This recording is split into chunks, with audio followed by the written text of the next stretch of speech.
விளையிற பூமியடா விவசாயத்தை பொறுப்பா கவனிச்சு சீரோமடா உண்மையா உழைக்கிற நமக்கு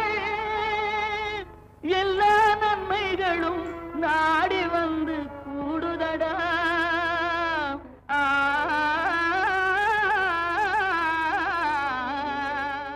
தேனி மாவட்டம் மஞ்சளாறு வடிநில பகுதியில் காலிஃப்ளவர் சாகுபடி செய்து அதன் மூலம் தனது வாழ்வாதாரத்தை பெருக்கிக் கொள்ளும் விவசாயி திரு வி.பி. முத்தையா. அவரிடம் இச்சூழலில் எவ்வாறு சாகுபடி செய்கிறார் என கேட்டபோது,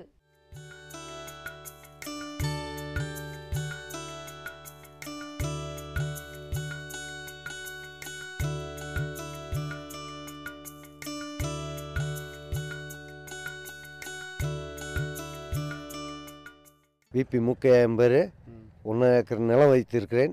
அதில் வந்து காலிஃப்ளவர் ஒரு 50 சென்ட், தக்காளி ஒரு 50 சென்ட், மாட்டுக்கு சொந்தமாக பயன்படுத்தி கொண்டு மாட்டுக்கு பால் மாடு எல்லாம் வச்சுருக்கோம். பால் மாடு எத்தனை மேடம் வச்சுருக்கீங்க? மாடு 4 மாடு வச்சுருக்கோம். பால் மாடு அது சொந்தமாக கறந்து வியாபாரம் பண்ணிகிட்டு இருக்கோம். இப்போ இந்த போட்டு காலிஃப்ளவரில் வந்து மாதத்தில் ஒரு எப்போ பயிரிடுறீங்க, எப்போதைக்கு எந்த மாதத்துக்கு அப்புறம் அறுவடை பண்ணுறீங்க? இது வந்து நடவுலேருந்து 60 நாளில் அறுவடை ஆயிரும். காலிஃப்ளவர் வந்து எவ்வளோ வந்து உங்களுக்கு ஈல்டு கிடைக்குது? அதாவது 9,000 நாற்றுங்க இதனுடைய மதிப்பு. 9,000 நாற்றுல வந்து குறைஞ்சபட்சம் ஒரு 300 மூடை, ஒரு 300 மூடைக்கு வந்து ஒரு மூடைக்கு 20 பூ மணிக்கு மொத்தம் வந்து 6,000 பூ கிடைக்கும். இப்போ இந்த தக்காளி போட்டிருக்கீங்க இல்லையா, அது என்ன ஹைப்ரிடா இல்லை?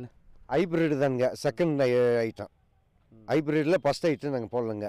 இது கிளைமேட் சேஞ்சாக இருக்கிற காலத்தினால கொஞ்சம் 2வது ஐட்டம் போட்டுருக்குங்க.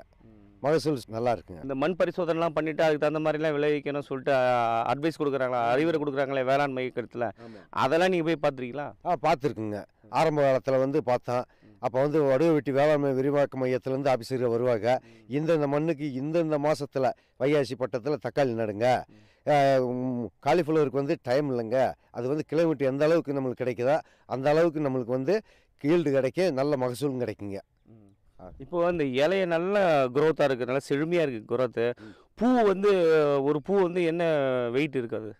சுமாருங்க இதனுடைய மதிப்பு 2 கிலோவிலேருந்து 1.5 கிலோ 1 கிலோ வரைக்கும் மதிக்கலாமுங்க.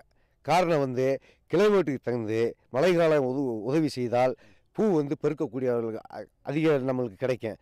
அதே மாதிரி பூக்கள் வந்து மழை குறைவாக இருந்தால் பூக்கள் வந்து சிறிதாகவும் 1 கிலோவுக்கு கீழே தான் கிடைக்கும். அவ்வளோ. சரி, இப்போ வந்து காலிஃப்ளவர் வந்து நம்ம இந்த இலைங்கள்லாம் வந்து நான் மார்க்கெட்டில் பார்த்துருக்கிறேன், அங்கே வந்து கழித்து போடுவாங்க, அப்புறம் பூ விற்பாங்க. அதே மாதிரி இலையை இங்கேயும் கழிச்சிடுவீங்களா, இல்லை அந்த இலையோடு கொடுத்து அனுப்பிச்சிடுவீங்களா? இல்லை, இலையோட தான் போகும். சரி, ஒரு வருஷத்தில் உங்களுக்கு எந்த அளவுக்கு உங்களுக்கு பொருளாதாரத்தில் ஆதாரமாக இது பயன்படுது? இது வந்துங்க விலைவாசி ஏற்றங்கள் வந்து கிடைத்தால் ஒரு வருஷத்துக்கு 3 வாட்டி விவசாயம் பண்ணுங்க, 1 லட்ச ரூபா கிடைக்குங்க. நாள்பட்ட நடவு முறைகள் பல இருந்தாலும் அதிகம் பயன் தரும் முறைகளுக்கான முக்கியத்துவம் அதிகரித்து வருகிறது. அதில் ஒன்றான அடர் நடவு முறை அதிகம் பயன் தருகிறது. குறிப்பாக மா சாகுபடியில் இந்த முறை குறிப்பிடத்தக்க அளவிற்கு பயன் தருகிறது. இப்போது மாவில் அடர் நடவு முறை குறித்து விளக்குகிறார் கிருஷ்ணகிரி மாவட்டம் வேளாண் அறிவியல் நிலையத்தின் வேளாண் விரிவாக்க தொழில்நுட்ப வல்லுநர் எஸ். செந்தில்குமார் அவர்கள்.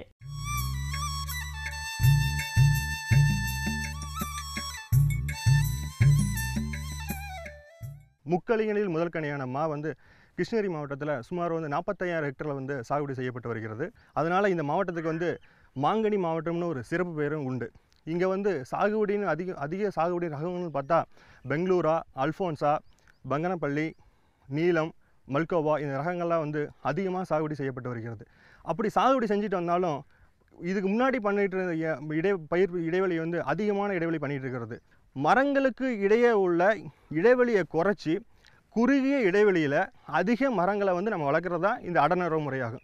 சரி, இதை வந்து நம்ம எந்த பருவத்தில் வந்து நம்ம சாகுபடி பண்ணலாம் அப்படின்னு பார்த்தோமா, இதுக்கு வந்து மெயினான பருவம்னு பார்த்தா ஜூன்லேருந்து டிசம்பர் வரைக்கும். ஏன் அப்படி நம்ம அந்த இடத்துல பண்ணணும் அப்படின்னு நினச்சோம்னா, இப்போ இந்த சமயத்தில் நம்மளுக்கு வந்து தென்மேற்கு பருவக்காற்றும் வடகிழக்கு பருவமழை நம்மளுக்கு மெயினாக நம்ம இதில் போய்க்குது.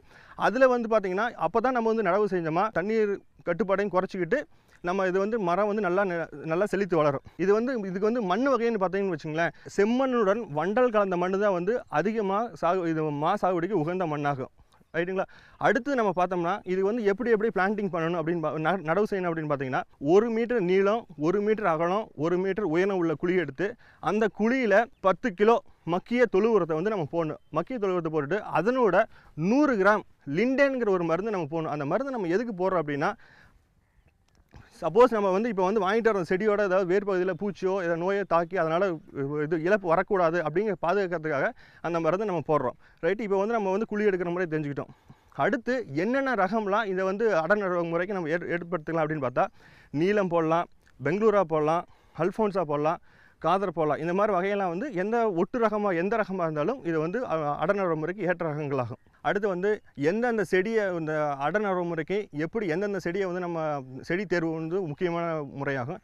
இதில் வந்து பார்த்திங்கன்னா சாஃப்ட் வுட் கிராஃப்டிங் அப்படிங்கிற சொல்ல மின்தண்டு ஒட்டு முறையில் வந்து நம்ம வந்து செடியை வந்து தேர்வு செய்யணும். அந்த செடிங்கிற போது அதனோட தடிமன் எப்படி இருக்குன்னு பார்த்தா ஒரு பென்சில் சைஸுக்கு தான் வந்து அதனோட தடிமன் இருக்கணும்.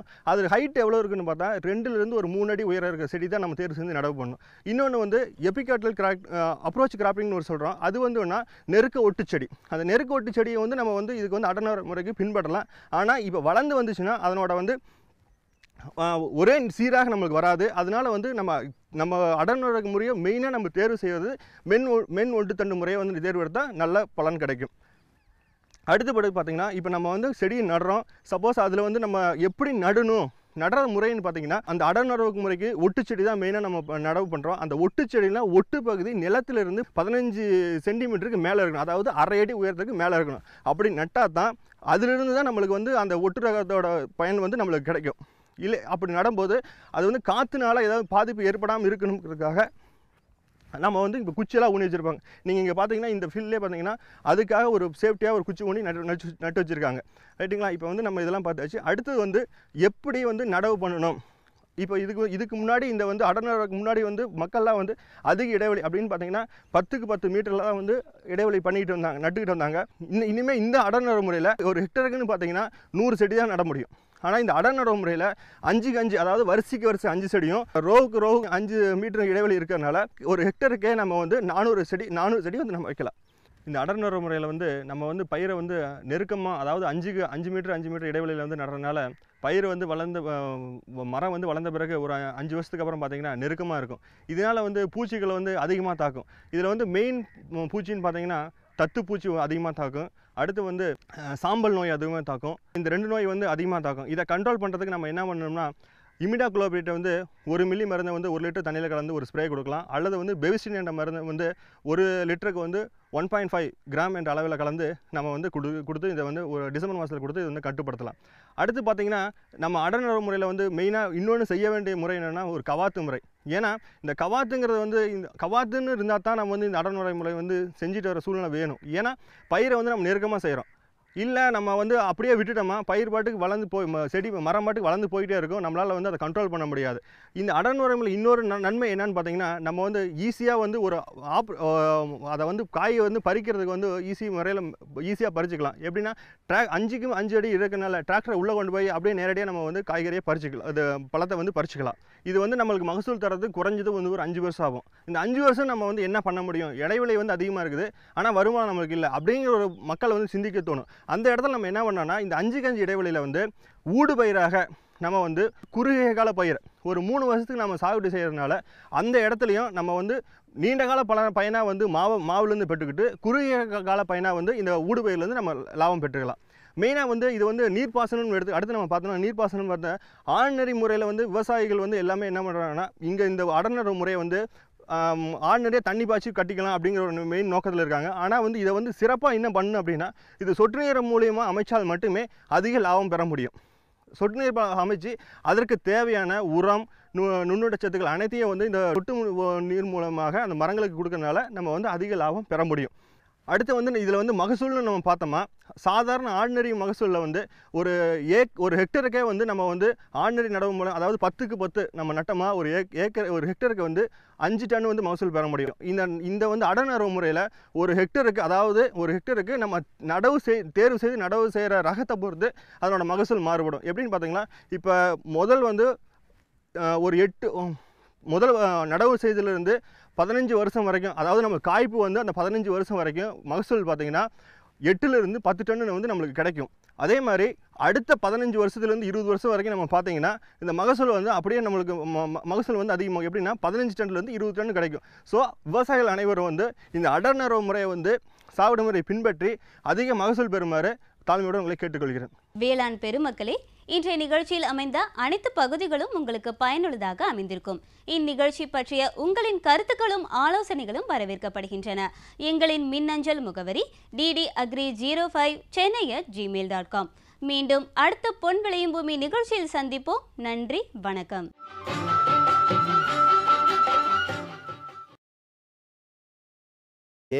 மொத்தம் வந்து 6000 பூ கிடைக்கும். இப்போ இந்த தக்காளி போட்டிருக்கீங்க இல்லையா, அது என்ன ஹைபிரிடா இல்லை? ஹைப்ரிட் தானுங்க, செகண்ட் ஐட்டம். ஹைப்ரிட்டில் ஃபஸ்ட் ஐட்டம் நாங்கள் போடலங்க. இது கிளைமேட் சேஞ்சாக இருக்கிற காலத்தினால கொஞ்சம் 2வது ஐட்டம் போட்டுருக்குங்க. மகசூல் நல்லா இருக்குங்க. இந்த மண் பரிசோதனைலாம் பண்ணிவிட்டு அதுக்கு தகுந்த மாதிரிலாம் விளைவிக்கணும்னு சொல்லிட்டு அட்வைஸ் கொடுக்குறாங்களா, அறிவுரை கொடுக்குறாங்களே வேளாண் மையத்தில், அதெல்லாம் நீங்கள் போய் பார்த்துருக்கீங்களா? பார்த்துருக்குங்க. ஆரம்ப காலத்தில் வந்து பார்த்தோம். அப்போ வந்து வடுவ வெட்டி வேளாண்மை விரிவாக்க மையத்திலேருந்து ஆஃபீஸர்கள் வருவாங்க. இந்தந்த மண்ணுக்கு இந்தந்த மாதத்தில் வைகாசி பட்டத்தில் தக்காளி நடுங்க, காலிஃப்ளவருக்கு வந்து டைம் இல்லைங்க, அது வந்து கிலோமீட்டர் எந்த அளவுக்கு நம்மளுக்கு கிடைக்குதோ அந்த அளவுக்கு நம்மளுக்கு வந்து கீல்டு கிடைக்க நல்ல மகசூலும் கிடைக்குங்க. இப்போ அந்த இலைய நல்ல குரோத்தாக இருக்குது, நல்லா செழுமையாக இருக்குது குரோத்து. பூ வந்து ஒரு பூ வந்து என்ன வெயிட் இருக்காது? சுமாருங்க இதனுடைய மதிப்பு 2 கிலோவிலேருந்து 1.5 கிலோ 1 கிலோ வரைக்கும் மதிக்கலாமுங்க.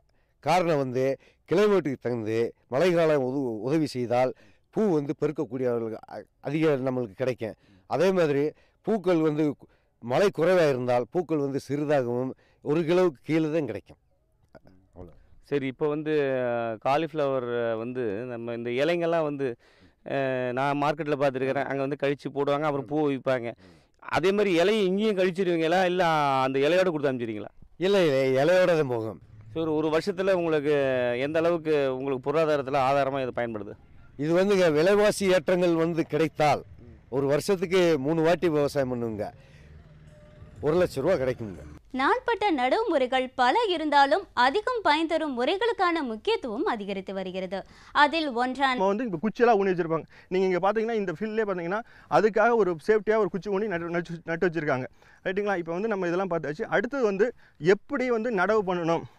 இப்போ இதுக்கு முன்னாடி இந்த வந்து அடர்நடவுக்கு முன்னாடி வந்து மக்கள்லாம் வந்து அதிக இடைவெளி அப்படின்னு பார்த்தீங்கன்னா 10க்கு 10 மீட்டரில் தான் வந்து இடைவெளி பண்ணிக்கிட்டு வந்தாங்க, நட்டுக்கிட்டு வந்தாங்க. இனிமேல் இந்த அடர்நடவு முறையில் ஒரு ஹெக்டருக்குன்னு பார்த்தீங்கன்னா 100 செடி தான் நட முடியும். ஆனால் இந்த அடர்நடவு முறையில் 5க்கு 5, அதாவது வரிசைக்கு வரிசை 5 செடியும் ரோவுக்கு 5 மீட்டர் இடைவெளி இருக்கிறதுனால ஒரு ஹெக்டருக்கே நம்ம வந்து 400 செடி வந்து நம்ம வைக்கலாம்.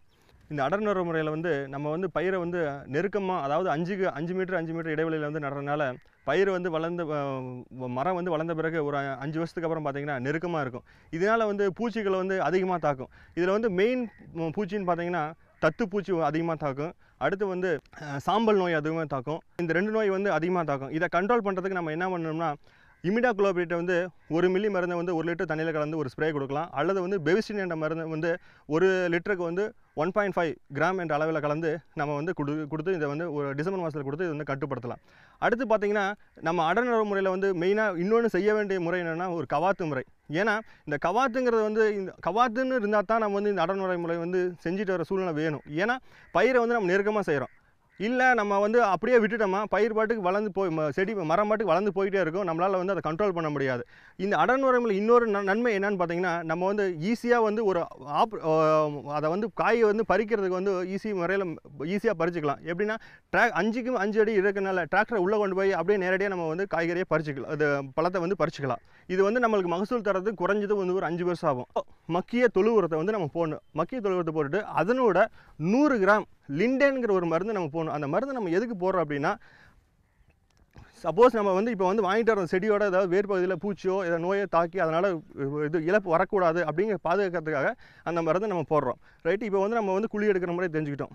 அடுத்து என்னென்ன ரகம்லாம் இதை வந்து அடர்நடவு முறைக்கு நம்ம ஏற்படுத்திக்கலாம் அப்படின்னு பார்த்தா நீலம் போடலாம், பெங்களூரா போடலாம், அல்ஃபோன்ஸா போடலாம், காதர் போடலாம். இந்த மாதிரி வகையெல்லாம் வந்து எந்த ரகமாக இருந்தாலும் இது வந்து அடர்நடவு முறைக்கு ஏற்ற ரகங்களாகும். அடுத்து வந்து எந்தெந்த செடியை இந்த அடர்நடவு முறைக்கு எப்படி எந்தெந்த செடியை வந்து நம்ம செடி தேர்வு வந்து முக்கியமான முறையாகும்.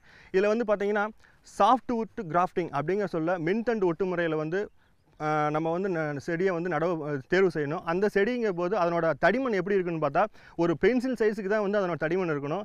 அது ஹைட் எவ்வளோ இருக்குன்னு பார்த்தா 2லேருந்து ஒரு 3 அடி உயரம் இருக்கிற செடி தான் நம்ம தேர்வு செஞ்சு நடவு பண்ணணும். இன்னொன்று வந்து எபிகாட்டல் அப்ரோச் கிராப்பிங்னு ஒரு சொல்கிறோம். அது வந்து நெருக்க ஒட்டு செடி. அந்த நெருக்க ஒட்டு செடியை வந்து நம்ம வந்து இதுக்கு வந்து அடர்நர முறைக்கு பின்பற்றலாம்.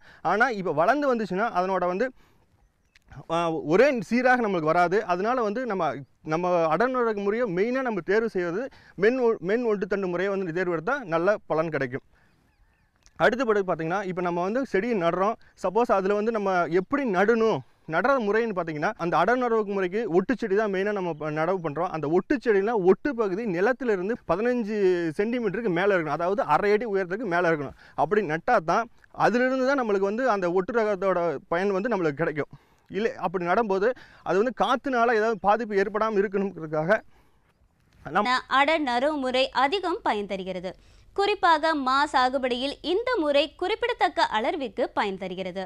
இப்போது மாவில் அடநரவு முறை குறித்து விளக்குகிறார் கிருஷ்ணகிரி மாவட்டம் வேளாண் அறிவியல் நிலையத்தின் வேளாண் விரிவாக்க தொழில்நுட்ப வல்லுநர் எஸ் செந்தில்குமார் அவர்கள்.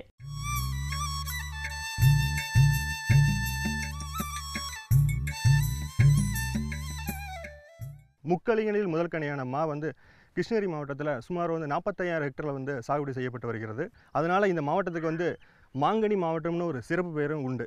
இங்கே வந்து சாகுபடின்னு அதிக சாகுபடி ரகங்கள்னு பார்த்தா பெங்களூரா, அல்ஃபோன்ஸா, பங்கனப்பள்ளி, நீலம், மல்கோவா இந்த ரகங்கள்லாம் வந்து அதிகமாக சாகுபடி செய்யப்பட்டு வருகிறது. அப்படி சாகுபடி செஞ்சுட்டு வந்தாலும் இதுக்கு முன்னாடி பண்ணிட்டு இருந்த பயிர் இடைவெளி வந்து அதிகமான இடைவெளி பண்ணிகிட்டு இருக்கிறது. மரங்களுக்கு இடையே உள்ள இடைவெளியை குறைச்சி குறுகிய இடைவெளியில் அதிக மரங்களை வந்து நம்ம வளர்க்குறது தான் இந்த அடநரவு முறையாகும்.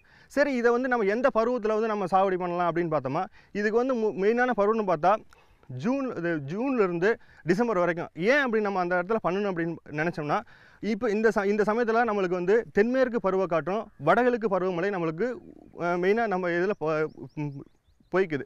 அதில் வந்து பார்த்திங்கன்னா அப்போ தான் நம்ம வந்து நடவு செஞ்சோமா தண்ணீர் கட்டுப்பாடையும் குறைச்சிக்கிட்டு நம்ம இது வந்து மரம் வந்து நல்லா செழித்து வளரும். இதுக்கு வந்து மண் வகைன்னு பார்த்தீங்கன்னு வச்சுங்களேன், செம்மண்ணுடன் வண்டல் கலந்த மண் தான் வந்து அதிகமாக இது மா சாகுபடிக்கு உகந்த மண்ணாகும். ரைட்டுங்களா? அடுத்து நம்ம பார்த்தோம்னா இது வந்து எப்படி பிளான்டிங் பண்ணணும் அப்படின்னு நடவு செய்யணும் அப்படின்னு பார்த்தீங்கன்னா 1 மீட்டர் நீளம், 1 மீட்டர் அகலம், 1 மீட்டர் உயரம் உள்ள குழி எடுத்து அந்த குழியில் 10 கிலோ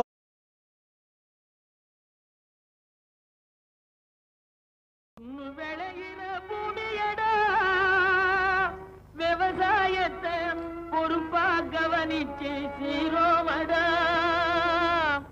உண்மையா உழைக்கிற நமக்கு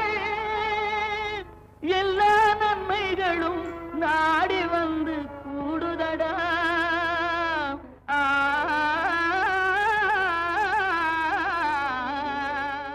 தேனி மாவட்டம் மஞ்சளாறு வடிநில பகுதியில் காலிஃப்ளவர் சாகுபடி செய்து அதன் மூலம் தனது வாழ்வாதாரத்தை பெருக்கிக் கொள்ளும் விவசாயி திரு விபி முத்தையா. அவரிடம் இச்சூழலில் எவ்வாறு சாகுபடி செய்கிறார் என கேட்டபோது,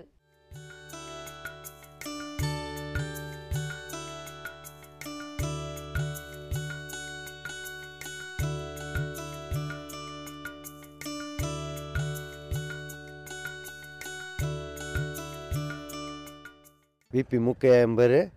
1 ஏக்கர் நிலம் வைத்திருக்கிறேன்.